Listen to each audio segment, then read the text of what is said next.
Welcome to the installation video for the Adapy Smart Hub and the Bruno VSL-6000. This installation requires the following equipment: the Adapy Smart Hub, a power harness with a toggle switch, the VSL-6000 input connector or extension harness, and the VSL-6000 output harness.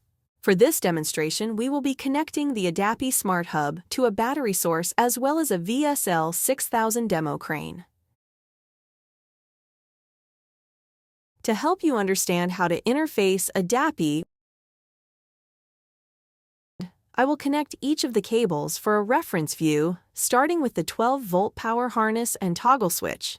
I will then connect the input harness containing 2 male ends, as well as connect the output harness that has 1 male and 1 female end.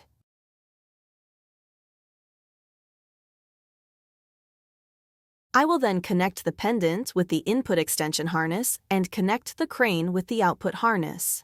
In this photo, you can see how Adapy resides in between the pendant and the crane. The reason we do this is that Adapy has a pass-through feature that will allow the pendant to work in the rare occasion that the end user's mobile app is not accessible. I will then provide power to the setup by connecting the power harness positive and negative wires to a battery source.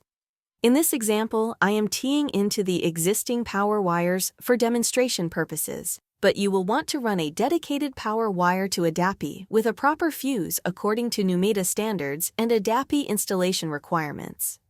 Test the unit by powering it on by flipping the switch that is connected to the power harness. This should activate a red LED light on the Adapy Smart Hub. Access the activation ID for the Adapy Smart Hub located on the sticker attached to the hub. This ID will allow the Adapy mobile app to pair with the device. It also will not allow anyone without the ID to connect to the Adapy Smart Hub. This creates a secure connection to the hub.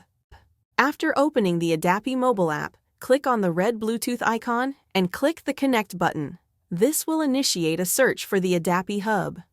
Once located, click on the hub to connect to it. You will be prompted to enter the activation ID. Once entered, your mobile app is connected and ready to set up the VSL-6000. You will also notice the red indicator light on the Adapy box turn green along with the Bluetooth icon on the mobile app. It is now time to add the VSL-6000 to Adapy. This is super simple. All you have to do is click the plus symbol in the app and enter the following ID, 21186003, or simply scan the QR code located on the Adapy website. You will then see the controls for the VSL-6000 appear on the screen. You can now control your crane using Adapy. Congratulations!